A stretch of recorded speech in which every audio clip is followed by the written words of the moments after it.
Today on the Videomaker podcast, Chris and I talked to Will Waters. Will is the head of global product management at NewTek. If you've never heard of NewTek, they make live streaming equipment.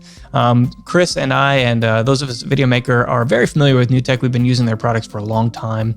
As we mentioned in the interview, we've been using, or we have used, the NewTek Tricaster Mini extensively, and also we have some experience setting up a live streaming setup with the Tricaster TC1 at a church here in town. And so basically, NewTek's got a new product out. It's the Tricaster 2 Elite. We talk a little bit about that, but really we kind of talk about live streaming from a really high level in terms of, all the people who are now getting into live streaming for the first time, how they can expand their capability and really produce an effective live stream, not just one that's, talking heads into a Zoom camera, but rather a live stream that's really taking advantage of all the tools and features that modern video producers have available to them. That's like multiple inputs, it's graphics, it's chroma key, it's pre-recorded content, it's all of that stuff. So really interesting conversation with Will Waters from NewTek. Hope you enjoy it. As always, if you've been listening to the podcast and you like it, we'd love it if you went to iTunes or Spotify, hit the follow button or the subscribe button or the heart button or whatever it may be, so that the podcast is delivered right to your mobile device every Monday morning at 5 a.m. because no one wants to get up that early and download it. So hit that button, it will do it automatically. So enough with that, let's get on with it.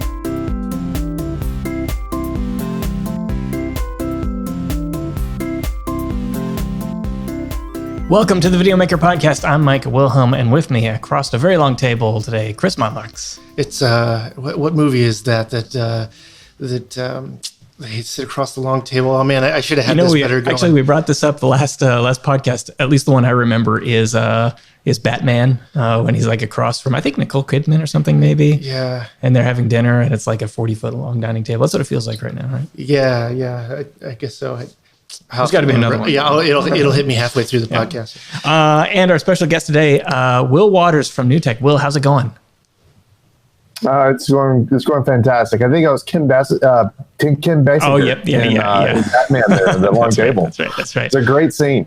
Yeah, that's what we're like here in this conference room. We're opposite ends of a very long conference table. That's what it feels like. But I think in that movie, Michael Keaton got up and moved his chair, but we're not allowed to do that anymore. Yeah. Yeah, well, he was asking, "How's the soup?" Yeah, if I remember right. That's right. Hear it. Yeah, that's right. So, Will, you're coming to us today as kind of someone from NewTek, but maybe just before we get into kind of the nitty gritty of live streaming, and we might actually get into some kind of technical stuff today. But before we get into it, maybe you could just give our listeners and viewers some insight into how did you get into video? How did you find your way to NewTek?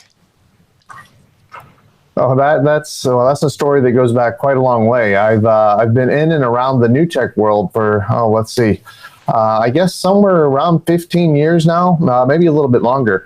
But my background in video, well, actually, I'm really an audio guy from the start. I was always involved in audio mixing, doing live sound, doing recording, a lot of audio engineering growing up, and I guess in a time where things were starting to move into doing video or doing audio for regional sports and some other things as far as this video stuff isn't too hard, especially with live events as video started to encroach into having things happening on stage and concerts and various things. And then, of course, the video needed to be captured there. So one thing led to another.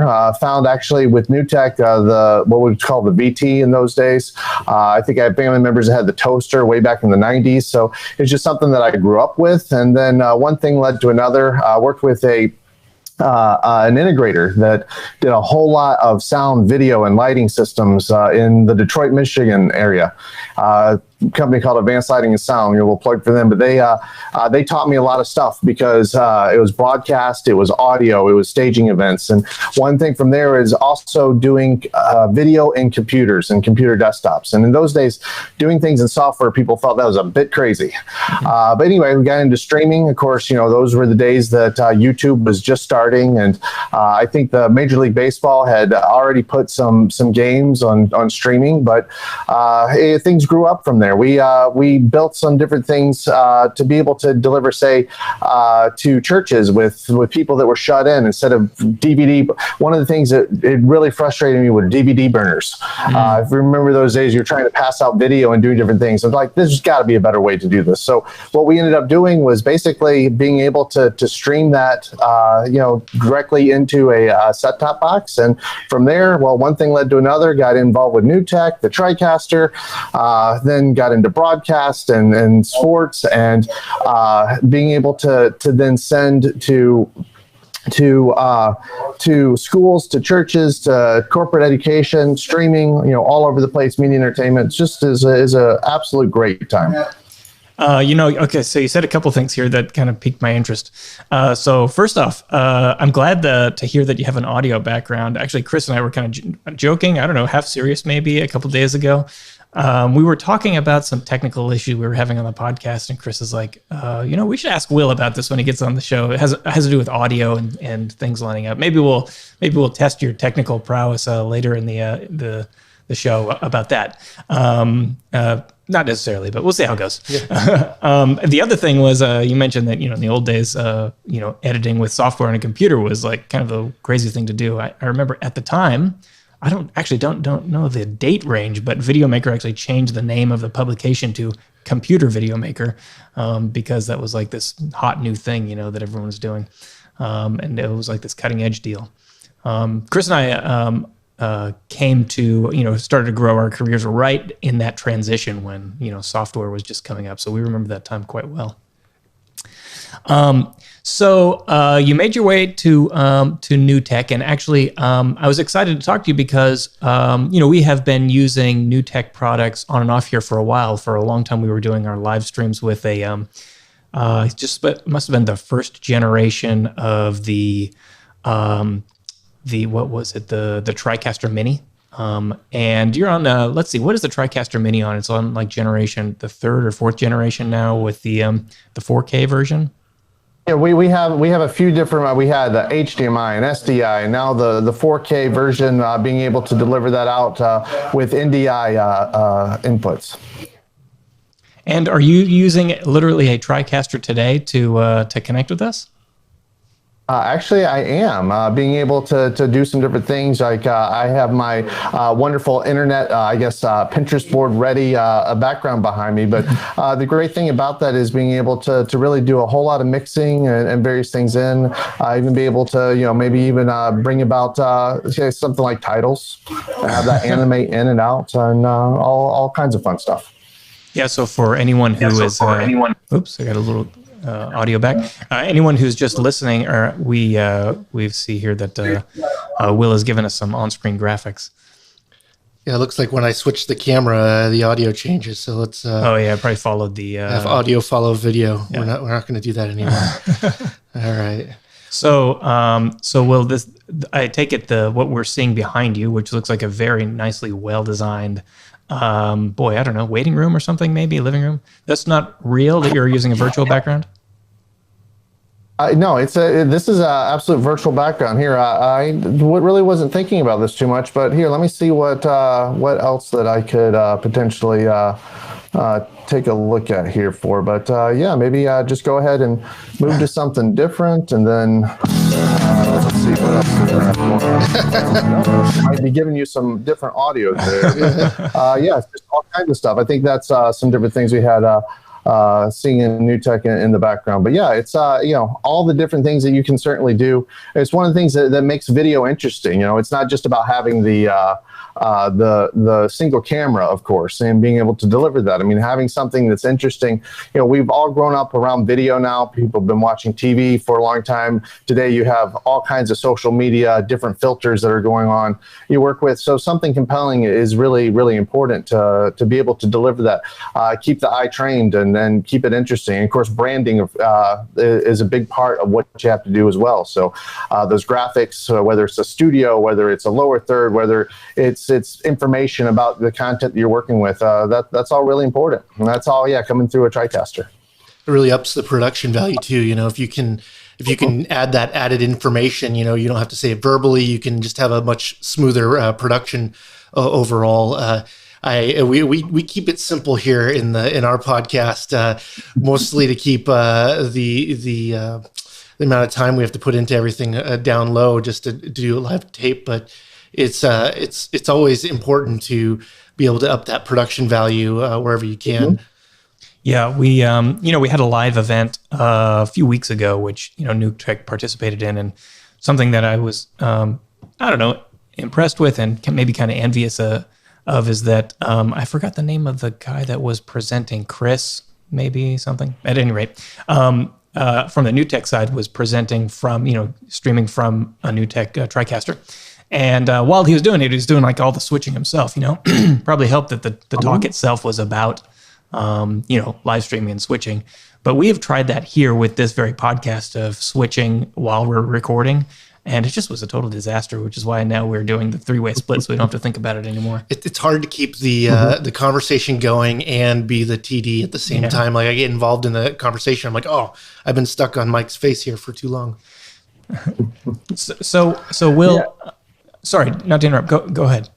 No, I was just going to I think that being a person who is also doing a lot of production, sometimes I work with our internal town halls, which is basically a streaming production as well. And, that can be quite complicated. And again, that's one of the things that we're always trying to think about, what that next generation of video production looks like. So whether it's bringing in tools and setting up your outline and having the Microsoft Word, something with Microsoft Word, for instance, being able to load that up, and as you step through those points, it does some automation, switching, various things, or even be able to do automation based off of the microphone, like say who's talking, some auto switching that happens there.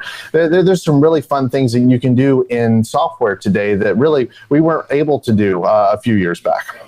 Now, Will, are you able to do closed captioning at the same time that way?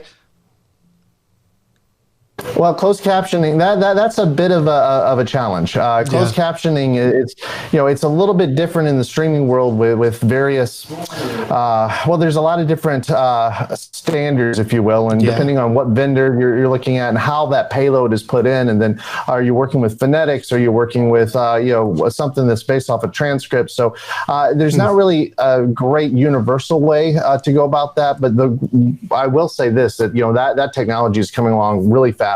And new things are happening all the time. So I'm really excited to see that space, but that's not something that we have, as far as baked into an integrated product today. Totally. Well, I was thinking about how difficult it would be just because of the standards that they're, what you'd need for Facebook versus YouTube versus any other places you might deliver. That there's just not a strong standard there. We've experimented with, especially the social media live streams, in like just about every configuration you could think of, from like we started off with just camera movement with a phone, because that was the only way you could do it, and then switching to multicam with the Tricaster Mini that we were doing 4 inputs in, and doing all sorts of different things, and you always run into these things like I think of accessibility, especially nowadays with COVID and everything, is like, man, it would be a hard time to be, have special needs in that case. And I always think about that. I'm glad we have a lot of like AI, speech recognition and stuff like that that's happening with videos out there as soon as they're published. But it seems like a really heavy issue to handle in real time, live streaming over the internet. Yeah, well, it is, but again, it's one of those things where as things improve and algorithms become more available and more people are working on it. It's a very interesting space to be looking at. Totally. So, Will, obviously this year there's just been this massive acceleration in the number of people who are trying to do live streams right now. Like, we all have to communicate now remotely with electronic images and sound, whereas, we could rely on face-to-face communication before, which is not as easy to do these days. And we're fortunate that the barrier to entry to getting into live stream is lower than it's ever been. You could just like point your phone at something and stream to the world. And at the same time, we have this like massive suite of technology that's available to us. And when I say us, I mean anyone from, someone who has a small church of, a few dozen people who are, what do you call them? Followers of a church. I'm not Congregation? A church. Yeah, a congregation of a few dozen people, I guess, right? On up to, like ESPN, right? There's this huge spectrum of what's available. So if we're considering like what are really the basic elements of a good live stream where it's more than phone and talking head and maybe less than, the automatic replay. Yeah, exactly. In high slow motion.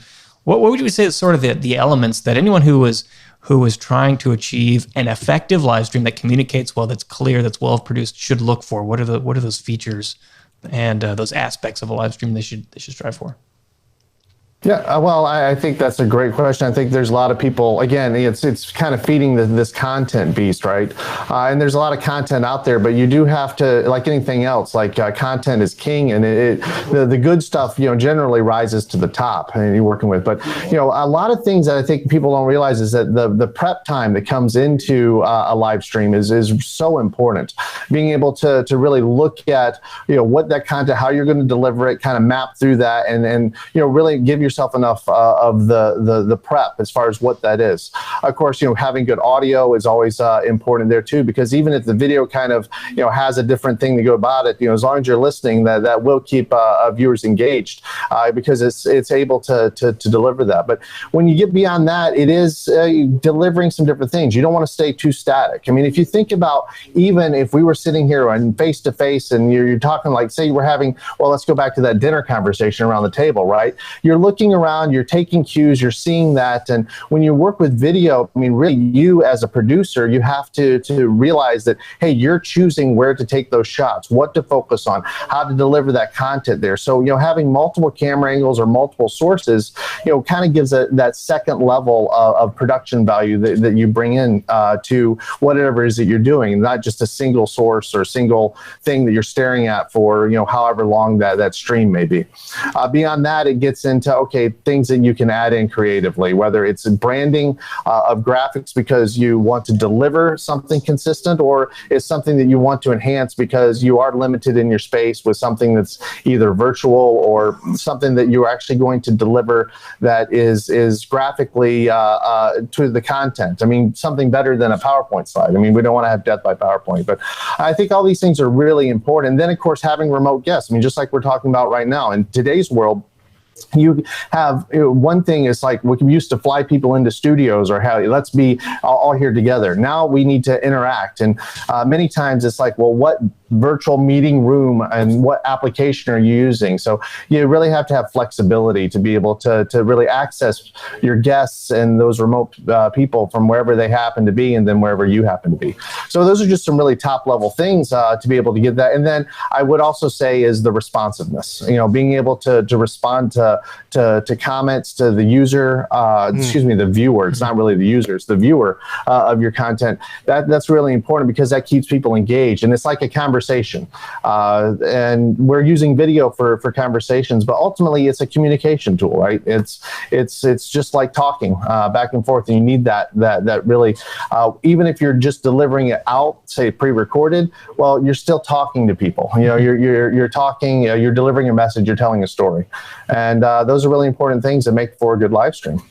It's interesting that we have, churches that have been forced to figure out how to have their services on the weekends. We're having teachers as well trying to figure out how they present information, and it's the small things that we do in video production can help in those just normal situations. Like, how do you make it so it's not awkward when you have to show something to someone? It's like, have another camera, cut to that camera, or have a wide shot so it's not this like no one's there for a second. And those small things really add to the production value, but they also add to the professionalism of your stream and how you're representing whatever you are communicating. And I think of like the churches, they've a lot of them spend so much money on the PA and making sure it's comfortable for their guests. Well, we can't use that. So how do they bring that same quality of experience, although it's going to be different regardless, bringing that into their home? And it's interesting that it's challenging so many at once. I mean, Mike, correct me if I'm wrong, but our number one buyer's guide right now is our streaming buyer's guide. And we just created it this year. It's only been up for a year, and it's our number one guide. And if it wasn't for COVID, I don't think it'd be as popular. It surely is this. We're ripe for the information, and it's just amazing the need out there for the right tools, for the right techniques, and how to pull it off. Because a lot of these places are not. You're not going with people with high professional knowledge here. You're just, how do you implement something and get it going? And so it can be difficult to get that first initial start. But once you can do that, and you can make your production more, I always, it's the razzle dazzle, it's the sparkle or whatever, the higher the production value, the more, you can keep your audience engaged and involved in what you're presenting. Yeah, well, I think that you bring up some great points, and really we're in a very, I like to say it this way. It's just like the situation that we're in today, really all it's done is accelerated us on a path that really we were already on, where, totally. People have more freedom to move about and do different things. Now, obviously we can't do that in the current time, but eventually there will have the ability to do that. But even at that, it becomes more of a hybrid type situation, right? Where you have people in a space, you have people away from a space. In some ways it can expand the community and that message base you're working. So you get into the houses of worship, you'll definitely have people like can be in the sanctuary. They can work with that, but you have a whole base of viewers that are going to be needing to and want to interact in that way for that same story. And I think that that's true of live events in general. Like, even once we get beyond the fact that we can then gather together, there will still be a desire. It kind of changes the whole idea of live, if you will. Like, what is live? Is it what's happening here? I'm seeing this live, or am I watching it live? Do I have to be in the room? Can I be connected digitally? And I think that we're just in this world where it kind of blends together from here on out. Yeah, I wonder how the application of all this, once we're all able to get back together. Now, what are those things that we now can see at home, or we can go and do it in person? Will we see now will the comments of people at home be up on the screen? So everybody that's there will also be, and they'll have their phones out to be able to chat or something. What are these hybrid events going to look like when we have this stuff built into the institutions? Now, what's that next step? And that's exciting, because that could be a whole, interactive medium. Just thinking of like just the access that, you could have a different experience, depending on if you want to go in person or not. I mean, we had that for large music events and that kind of thing, but, or things that were, run on TV, but this is like, any old, church or, I mean, even like, I think of we've been having city council meetings, and like, they'll let you pre-record your statement for whatever the city council meeting is, or you could Zoom call in, but then you're just kind of waiting there for it or whatever, which is kind of an awkward, strange thing. That, like, how cool would it be if, they could have, and we have, an internet caller that wants to make a statement. It could be like, it's just interesting that I don't know if everybody, especially the cities, will be like, yeah, let's make this crazy dynamic city hall meeting. But it's neat if the tools are implemented in these spaces. What's that next thing look like once we're allowed to be around each other? I'll just add to it, be like, I think in some ways that, we can be somewhat nervous about the state of things, but we can also get really excited about the future as well. Because, yeah. I mean, I have had the wonderful experience of working, say, with some of the gaming in the esports conferences and various things. And that's one of those things where it's just like, well, if you can get a ticket and you can get in, that's great. But, there's a massive community to be able to watch different things. And then, okay, some different ideas about maybe even taking digital LED boards and being able to do camera tracking. And if you're watching on the mobile app, well, you end up seeing this extended reality or augmented reality type thing, but we can then deliver that back into the live event so that those that are there also have a similar experience. So you end up getting these things where it starts trading off of each other. So it really becomes very exciting for what we can do in the future. That's the beautiful thing about video, right? It's like, it is a visual communication. It's naturally the way way that we're interacting with each other in the world. So being able to extend that out and the bidirectional nature of, IP. Now, we're doing this streaming thing that's been for a while, but, the broadcast world and video has been tied to connectors and to things like baseband and SDI and HDMI. And, I think the thing that, while it's amazing, what we haven't realized until just very recently is that one-to-one connection actually means our camera has to be a certain, distance from the switcher or the encoder. And, it kind of keeps things contained. But once you have, like, say, your camera on your phone that can connect to literally any software switcher anywhere, and all that starts trading around, it creates entirely new ways to do that storytelling. And it's really exciting. As part of NewTek, we had this protocol called NDI, and that was really part of the vision there. It's like really to enable, all of these connected devices, but also to deliver it to developers so that they could really make fantastically new products and do it quickly in software. So it's an exciting time because now you can see that, well, hey, like this stuff is for real and you can take advantage of it. And, fortunately we can respond to things that, aren't so pleasant in the world today, but at the same time, it still be able to deliver connections. You're talking about esports and how, those, you might actually have a better experience watching that stuff at home because you actually get to see all the different camera angles and you have access and all that kind of thing. It makes me wonder if, like, the NFL started today and it had as beautiful coverage as we have now and all the cameras on the field, that they'd ever build a stadium for anyone. Like we already have like crowd roars. I mean, they're trying to figure out production right now without a crowd and what that feels like for an NFL game. And it makes me, it's like, well, from home, the experience is actually almost a little bit, I can hear the quarterback now, I can hear the people talking to each other. That's interesting, but it's neat how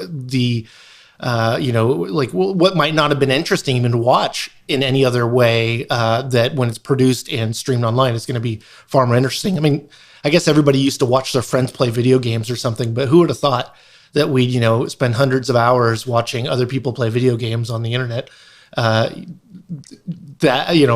flying drones around and racing. I mean, I don't know. It seems like space age talk from 10 years ago. Yeah, maybe so. I think it's just, it's people communicating and getting together on something of interest. It's community, and when you have a community and people rally around it. So you're talking about the NFL.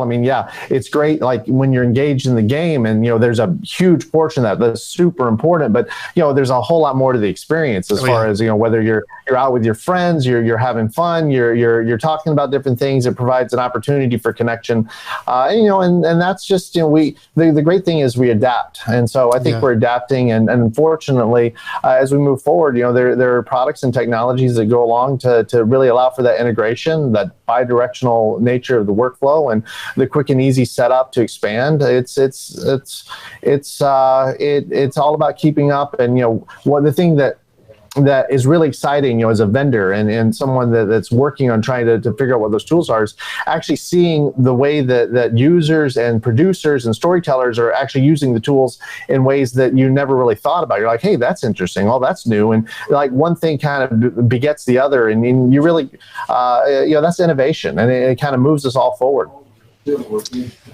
So Will, I mentioned earlier that, we here use the Tricaster Mini for years. I want to talk to you about some of the new tech, no pun intended, new technology that is coming out now, but maybe let's take a quick break and come right back. Videomaker has been the go-to website for video production professionals and enthusiasts since 1986. There's a reason a quarter of our audience has been following us for more than 10 years. Simply put, our content makes our audience better at producing video. For whatever level you're at, we have the content to get the quality of work where you want it to be. Nobody knows this better than our Videomaker Plus members. With exclusive offers and access to courses, webinars, back issues, and the digital magazine, they're able to stay up on the top of their production game. So now we want our podcast listeners to get in on the exclusive access. For a limited time only, we're offering a $100 discount to our Professional Plus annual membership. That's 42% off the normal price. To claim this exclusive deal, go to videomaker.com/2020+. That's videomaker.com/2020+. Plus, not the symbol. It only takes a minute to sign up, and you'll get immediate, unrestricted access to all of our content. Don't wait. This offer will not be around for long, and you just can't ignore the benefits. That's $100 you can save that can go straight to new gear, software, accessories, whatever you want for your production setup. Don't wait. This offer won't be around for long. Once again, claim your exclusive offer now at videomaker.com/2020+. Okay, we're back. All right, so Will, I teased the maybe some new technology here, but I just want to summarize maybe what we're used to, and maybe you could just tell us about all the features we're missing, I guess, in some of the new technology. But so let's see, we used a Tricaster Mini for many years, and let's see, it had 4 HDMI inputs. You could connect with NDI. It was I think the first generation of NDI, which we used it to connect a laptop screen. So just a Wi-Fi connected laptop. We would share screens that way. We had a bunch of screen recordings. We did some virtual backgrounds, although usually our virtual backgrounds were, whenever we were doing some sort of demonstration about green screen. Yeah, pretty much. It was when we were doing green screen, then we made the whole thing there. Yeah. Although we did use some of the graphics packages, where it's if you wanted to do a remote interview, it had the news style things with the really cool framing. When we, I think this might have been before your time, Chris. Yeah. We did a handful of interviews with people over Skype, and we'd crop them out and put them in the spot. And a bunch of other smaller things. Then a few years ago, Chris and I helped a local church about a mile down the road set up their TC1. And let's see, with that setup, I think, what did they have? 8 cameras or something connected? They had the control room, and then they had 2 sanctuaries, so they could do a church service from both locations, not simultaneously, but that they had a bunch of the PTZs so that they could just control them from across the street even, which was pretty neat for them. And Matt had a lot to do with that, CEO, getting that going. And man, they've now transformed that into another setup now that I think they're broadcasting from outside and stuff, but they're actually positioned well before the pandemic for all this, really. Yeah, and we didn't use that setup for long enough to become proficient with it. But now we have, not we, but the world has the Tricaster 2 Elite. And maybe you can tell us a little bit about that. What are some of the new features that it's got that would kind of amaze us all, those of us who are just using the Mini? Yeah.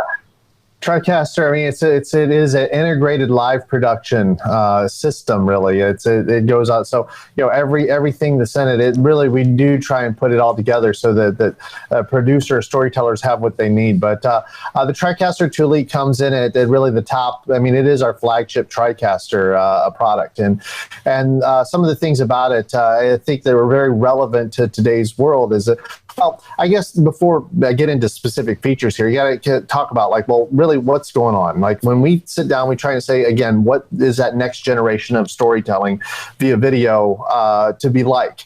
And I think the thing is, when we come together with the development team, and then those of us in product management, we say, all right, in some ways, what's happening today, I mean, we're still going to get up in the morning, we're going to get our cup of coffee, we're going to do some different things, but the whole world is working on this video stuff now. We're all in a Zoom call or a Microsoft Teams call, Discord or Slack, what have you. And it's okay, well, wait a minute. We at NewTek have been working with Microsoft for quite some time with the integration of what they call Skype TX, which was really allowing Skype to come into the broadcast world, which is really important because we had the talk show product, we integrated it into Tricaster. It really allowed for that remote guest. And you say, well, wait a minute. We're doing this at a grander level. So what we were able to do with Tricaster 2 Elite, we came out with this thing that we call Live Call Connect. And because we're software, I mean, software can talk to software very easily. What we're able to do is basically take a few of these applications like Microsoft Teams, Zoom, Slack, Discord, and Tencent, which is very popular in China. And you can take that say up to 9 of those callers in that virtual meeting room and then inject them directly into your switching environment so that you can have individual sources. like as if they were all individual cameras, but then be able to do your storytelling, set up multiple box effects, 2 box, 3 box, have those choices, if you will, and not have the Brady Bunch fatigue. I mean, great show, right? I mean, I think they all remember that, but the 9 box, right? But, at some point, it's just like, okay, you're watching this thing over here that may be happening that, a cat comes into the room and, you're now distracted from the content. So it actually allows producers to be able to utilize these virtual meeting room applications in ways that, gets into more traditional production. So that, I think, has been, it has been an amazing interest to people that have been looking at Tricaster. And, fortunately, it hit right at the right time. So that's been pretty great. But the thing about Tricaster and what we've been doing in NewTek, it's all about connectivity and flexibility. So ultimately, we're in a world today where you need to bring things in, whether it's a virtual meeting room application or it's SDI. So we actually have, for convenience, 8 BNC connectors on the Tricaster 2 Elite for each supporting up to 3G that you can, 3G HD, of course, that you can work with. But then there's a bank of 32 external inputs for NDI.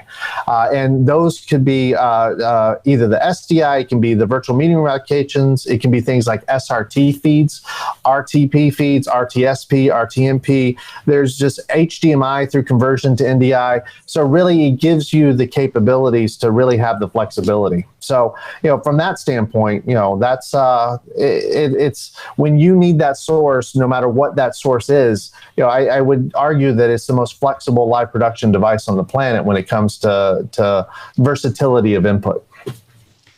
So, we've been talking about this from the perspective of live streaming, and, certainly, the very high-end Tricaster, in this case, we're talking about your new flagship, the Tricaster 2 Elite, is really like a tool that, is really, I would say, broadcast quality. Mainly, maybe I'm just old. I use that term maybe more than it deserves these days.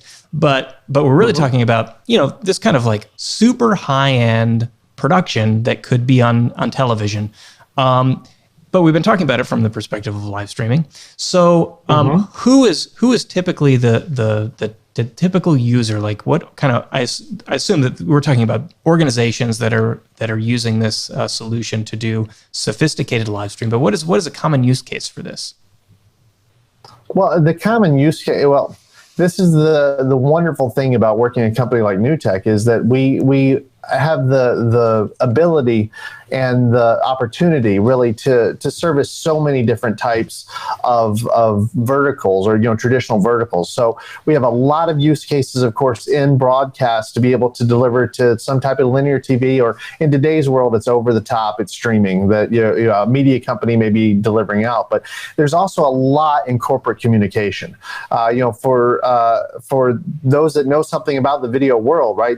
There's the tremendous amount of internal communications, whether it's training, whether it's product launches, whether now it's virtual town halls that, businesses still have to run and move. And, you have to be able to bring in like that executive that may be in one location that can't get on the plane and actually see and shake hands with people, but you still need to have them looking good and compelling. And that's really where it comes down to. So we have that, we have government opportunities. Actually, it really is across the board. The Tricaster truly, I wouldn't say it's looking at anything in particular. We have a pretty good delivery into multiple vertical spaces. So it's not just what I would say our traditional broadcasting world. It's a lot of the corporate space and a lot of those that are trying to get their message out and really stay relevant. So you said that it will take Skype feeds and treat them all as individual, basically video inputs, right? So that's so cool. Yeah. You're basically, as a technical director, you're treating these as any other camera, I guess, right? Yes. So you get those feeds, and then you also your pre-produced content with DDRs, like inbuilt DDRs for media playback, as well as the ability to again work with those graphics like in a pre-built way. So, well, if someone sends you a Skype feed and they have a green screen in the background, can you key them out with the Tricaster, or is the compression kind of make that difficult? Well, that's an interesting and great question. We have had customers find success with that. The Tricaster 2 Elite does include what we call Live Mat Ultra, which is a improvement of our very, very popular Live Mat tool for keying. Now, I'm not going to say everything is perfect with a webcam that's delivering 720 and really high compression, different things, but we have had those that have had a very good result on utilizing that. So really, in some ways, that's going to be up to you as a producer and what you're comfortable with. And sometimes though, what is it?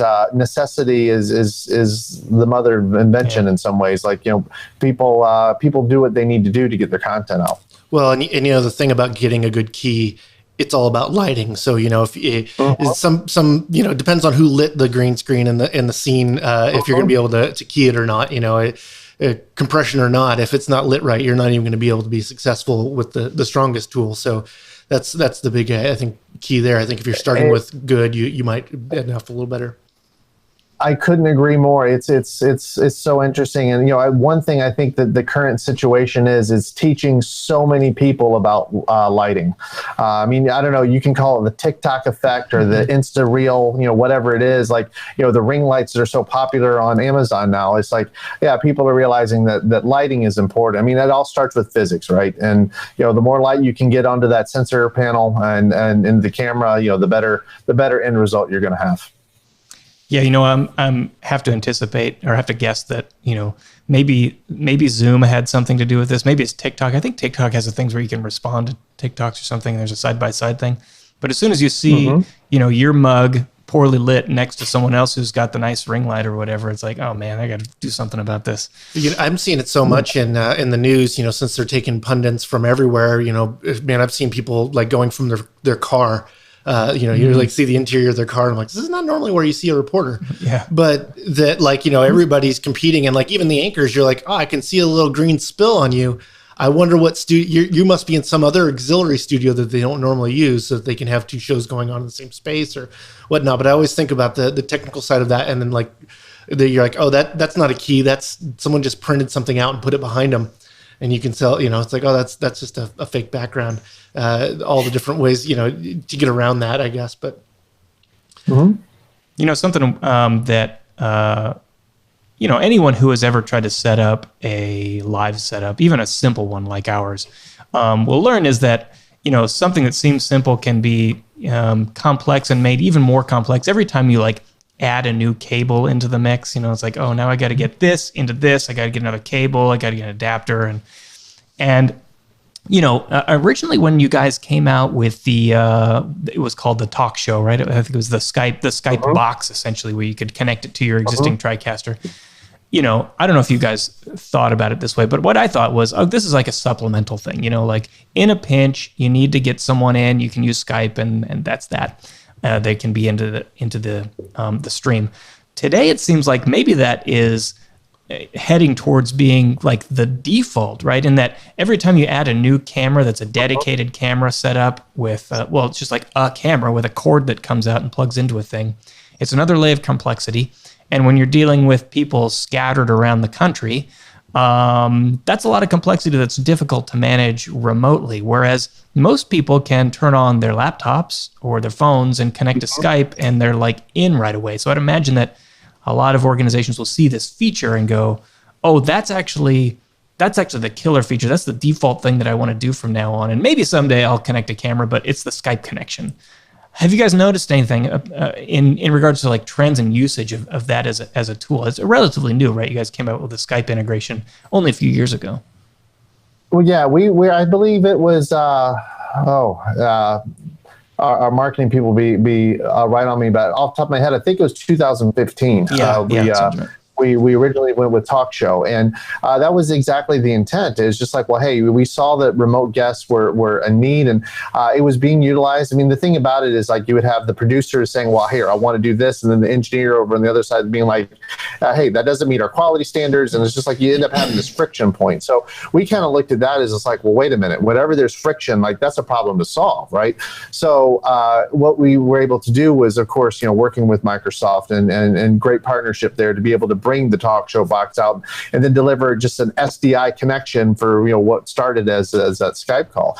And today, with that being integrated, yeah, it's the point is absolutely valid that it's the ease of use that's really important. I mean, ultimately, what we're trying to do as a vendor here is really make the technology transparent. Like, if you really are seeing our technology, it's like, well, is something really going on right over? I mean, it should just be, it's the story, it's the content that's flowing across it, right? And it should be really just, again, that transparency to allow the storytelling to really take place. So Skype's been fantastic with that. Now with integration with all these other virtual meeting room applications, yes, that has been a massive trend and massive uptick, and our customers and our producers have responded accordingly. It's interesting for at least the podcast. We found, having guests on, like, this was something we were like, we'll have guests on, from time to time and everything, but it ended up being now they've got their Zoom set up at their house. They might even have it lit so they're ready for it. They have their shirt to wear so they can look presentable and all the rest. And that's kind of built in. So all of a sudden we have access.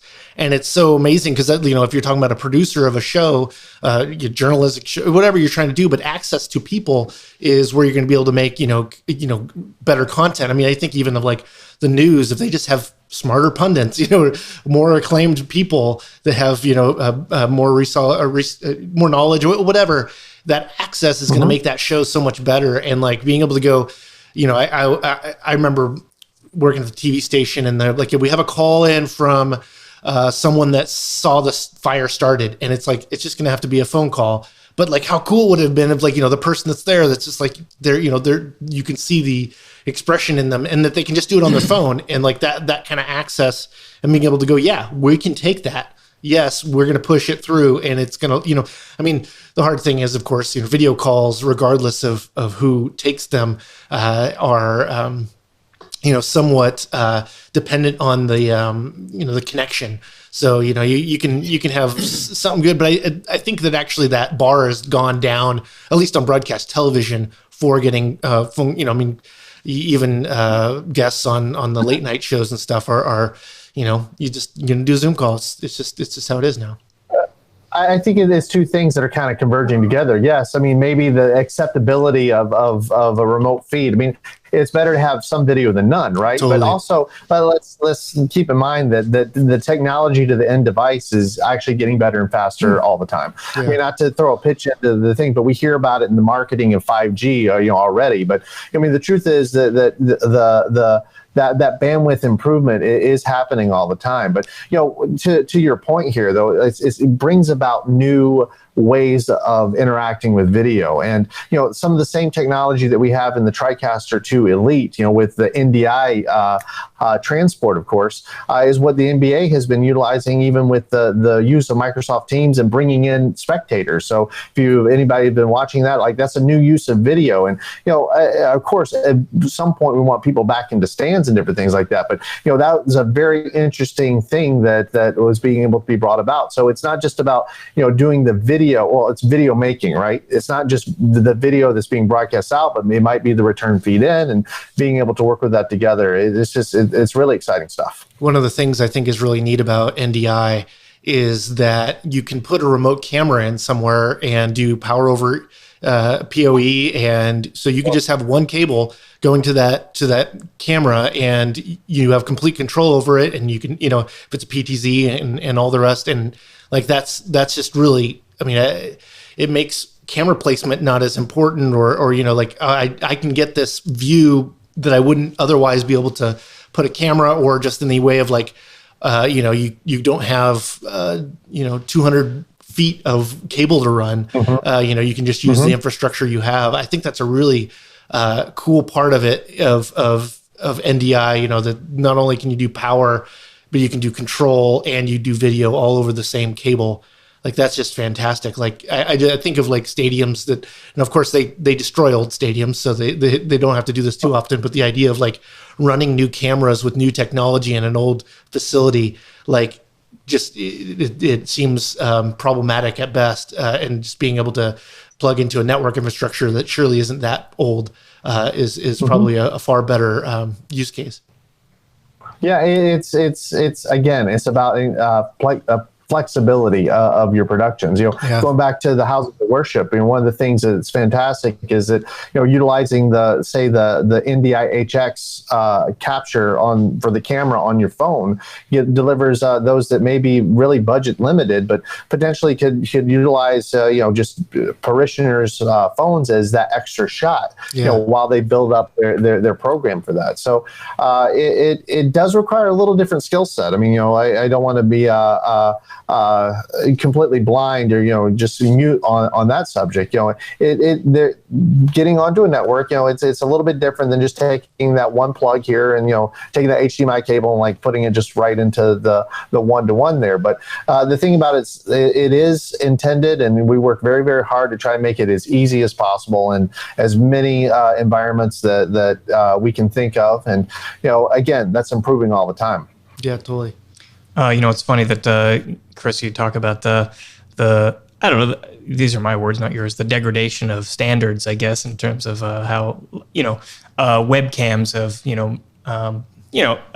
habituated us all to accept the compression and all this other stuff.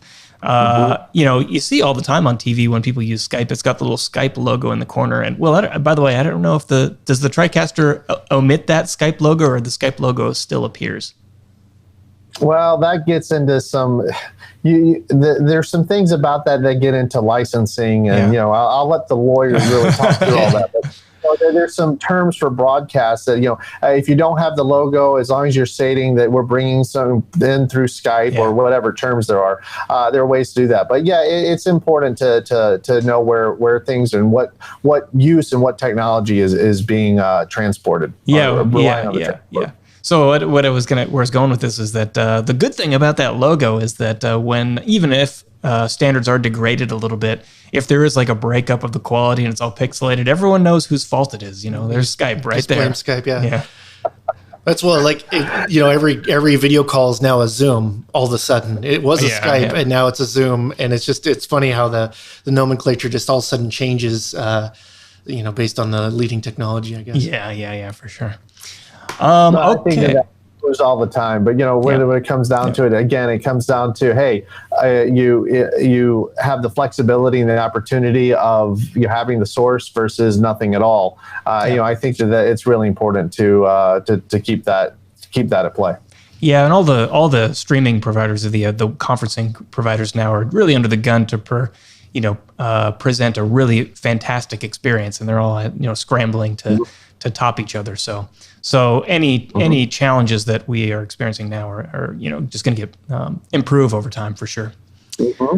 Okay, Will, we're just about at time. So thanks so much for joining us. Actually, I do have one more question for you though, which let's see. We often spring this on people, so I'm going to put you on the spot. If you don't have an answer, it's okay. We'll edit it out. Though we never have. No one's ever taken us up on it. But if you had like one secret that you could give our listeners and viewers about how they can conduct a better live stream, one secret to make their existing live streams a little bit better, what might that secret be? One secret.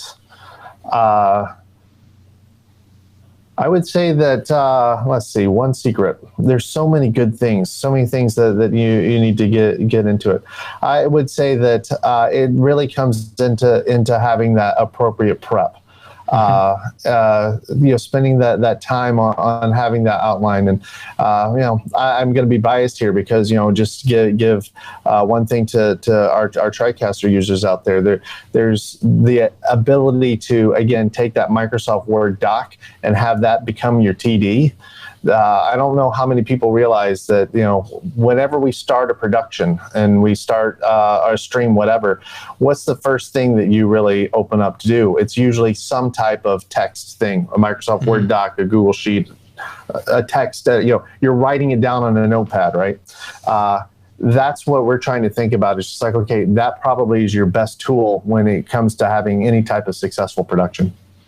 Yeah, that's great advice, especially since, at least in our experience, things going wrong midstream are a certainty. And so being prepared for, anything that might come up is really, really important. I thought his tip was going to be buy a NewTek product, but that'll be the next time, I guess. Well, I'm a little live store creator. I mean, it only exists in NewTek products, so there you go. Yeah. He's a smart one. Yeah. All right, Will, thanks for giving us some time today. It was a great conversation. Oh, thank you so much for having me. I really enjoyed it. Okay, thanks everyone for tuning in. We'll catch you next time. Big thanks to Will Waters for joining us.